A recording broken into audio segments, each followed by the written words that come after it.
Good morning, everybody. I hope you guys are doing awesome today. It is freaking cold where we are today. It's like probably minus 29 most of the day today, so it's pretty cold. Oh, excuse me, I'm tired.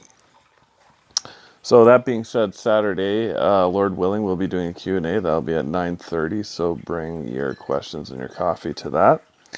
And so I forget which what I said yesterday, which question I'd be tackling today, but the question I'm going to tackle today is how could the Bible command a rape victim to marry her rapist?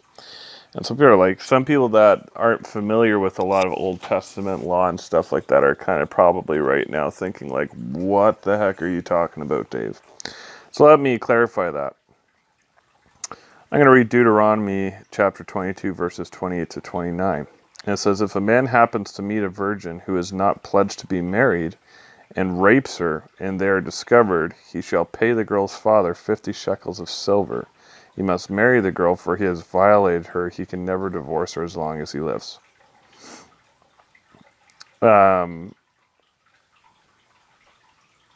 So, first thing I want to mention is if you read before that in Deuteronomy, thanks, babe. I just put there. Thank you. In Deuteronomy, my wife's so awesome. She made me decaf coffee. In Deuteronomy 22:25, it actually says the consequences of raping a woman who is to be married is being stoned to death.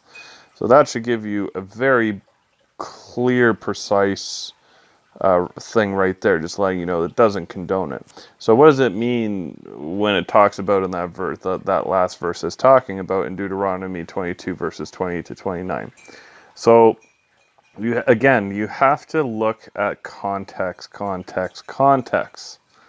You also have to look at cultural significance of that time too when it comes to these difficult questions. And so you have to understand that in that biblical time in Deuteronomy, that if a woman was not a virgin and she wasn't married, she would never be married ever, period. It wouldn't happen. Because that was part of the sanctioning of being married, is you basically deflowered the woman, and then that was part of officiating the marriage. In some cultures, they would actually take, and I hate that this is a bit detailed, but they would actually take rags and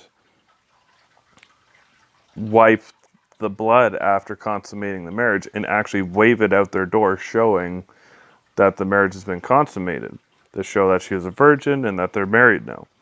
So we have to understand that in that day, that if you lost your virginity and you were not married, you would have no security in a husband, or ever finding one for that matter. It just wouldn't happen, or very rarely anyways. That's why a lot of the time, that's why you can probably understand why Joseph, when Mary was found pregnant, was kind of freaking out because of that cultural significance. So what is actually going on here with the whole rape victim thing? So what actually happening here is, what it's saying is that if a man was to rape a woman in that day, what would end up happening is that person would basically legitimately have to pay for everything as long as she lives, pay for everything for her child as long as she lives, pay for her housing, food, everything.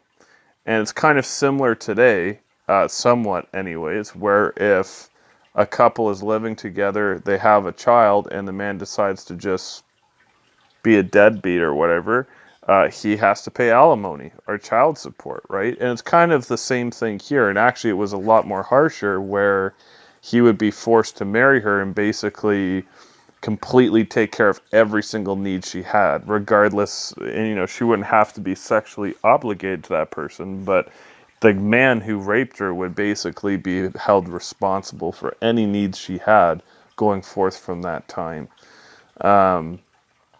So you have to look at the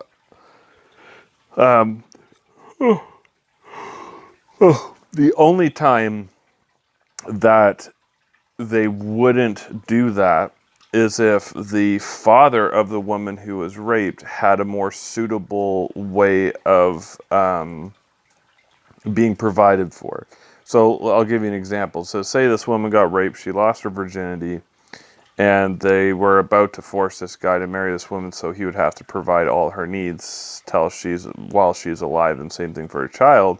Now, if her father was a very, very rich person and very well off, a lot of the times they would just throw this guy in jail or stone him to death, and then the father would